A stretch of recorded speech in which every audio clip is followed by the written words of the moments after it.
I'm so glad you're here because it's time. Come away into the cinders of memory and the embers of imagination. This is Story Cinders. So, this story also takes place from memory. It is another childhood memory, and it's a little bit about what happened the day and during the time that me and my two sisters were taken out of our um, the home of our birth parents. I was 4 years old and I was the oldest. So I was four. My middle sister was three, and my baby sister, she wasn't even one yet. So she might have been like 11 months. Um, and what I remember is that the police officers came to the house, and I had on, well, we all had on pajamas. We were barefoot because we were at home. So, we were just at home with our dad. Our mama, she was at work, and our daddy was at the house with us, and he was disabled. So he couldn't walk. He had braces on his legs. So I remember him like yelling at the police officers, begging them not to take us. And he didn't have his he wasn't in his wheelchair, and he was like moving his body himself across the floor, trying to like keep them from taking us. And I remember this, it was a white lady police officer, because with stuff with children, and like again, I keep reminding y'all, this is the 90s. Stuff with children, they come with a woman to take, to like, it's supposed to be like more soothing for the children, or just more comforting and nurturing for them. So the white police officer lady like picked me up, and I didn't understand why she kept like smushing me into her chest. And so the more she smushed me into her chest, the more I tried to push off. And like she got upset. Maybe she think I was trying, or thought I was trying to escape or something. But the reason I kept pushing off her chest is because I'm four. I'm in a pajama shirt, and all the stuff on her uniform, like her badge, the pen, the body, the bulletproof vest, all that stuff is poking me in the chest, and it hurts. So me and her are having to struggle from the door, of where we lived in our apartments, to the police cars. And my memory is, I don't really remember what happened after they put us in the police car, but my memory picks back up at our very first foster home. And that lady was so freaking mean. She was old. She was skinny. She had these glasses that she wore around her neck, that she kept just around her neck. And when she would put them on her face, they like hung on her nose, and the necklace part was just like hanging behind her neck. And she was tall and skinny and light skinned and mean. She was, oh, I did not like that lady. I think she dead now because she was old back then. So it would make sense that she dead now.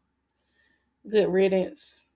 And I remember me and my two sisters, we went to her house because they didn't separate us. They didn't want to separate us. So they found a home that would take three little girls at one time. And I remember being at this lady house. We didn't stay there long, but one incident sticks out. And she had a grandson who was my age. He had to be maybe 4 or 5, and he would come to the house with his dad. His daddy would drop him off, and that was, of course, the lady's son. And she would let the grandson just do whatever, and he was so bad. And we were supposed to just like behave and be respectful and everything, while she let this little demon run wild with no type of punishment or her saying nothing to him or anything. That wasn't gonna work for me. Not at all. So I remember one day we were outside playing, and she had a deck in her backyard, so it wasn't enclosed. It was just like just an open deck outside, and we were out there playing, and it was like toys and stuff back there. And my middle sister, she was in one of those Fisher Price toy cars, and she was playing with it, and evidently that was the grandson's little Tykes toy car, and he didn't like the fact that she was in it. Mind you, he ain't paying it no mind. We out there playing, and he playing with other stuff. So when my little sister decided that she wanted to get in that car, he didn't like that. So he went over there, and I'm on the other side. So all I see him do is walk over there and push the car, like, to make my sister get out the car. So he pushed on the car, and he was like shaking it, like saying, "No, mine." You know how kids do. And then when I'm sorry, y'all. When he couldn't push the car over, he like reached in and like snatched her out of it, and then like pushed the car over when he after he snatched her out of it, so that she couldn't get back in it. Huh? Who? Not me. Not my baby. So stop playing. Stop playing. The very first command, the very first lesson I ever got was take care of your little sisters. You the oldest. Take care of your little sisters. I learned to take care of my sisters before I learned to take care of myself. I was told to make sure they were okay before I even learned to make sure that I was okay. Baby, it was on sight. I transported from the other side of that deck to his ass. When I tell you I pushed this little boy off that deck, I didn't even look down to see if he was okay. I was just happy with the fact that I heard him hit the ground.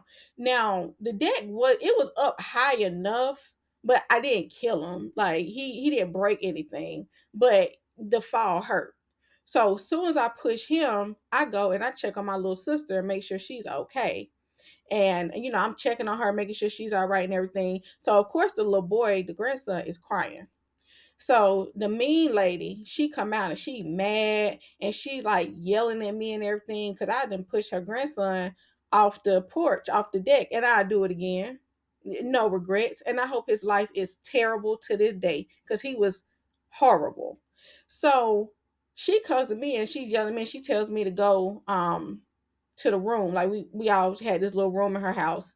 And she tells me to go into the room, and I go in there and I'm crying and I'm mad, and I remember just screaming and yelling and throwing stuff, and I'm just like yelling, it's not fair. Like it's not fair. So after that incident, she got rid of us. We end up going back into foster care. And that was the one and only foster home that me and my sisters were in before getting adopted. After that, they placed us with the home that would become our permanent adoptive home.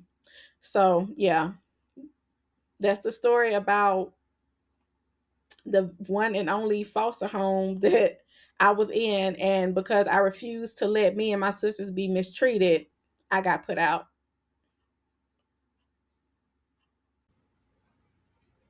Well, y'all, that's the end of this one, but definitely not the end of our journey. So I will see you next story.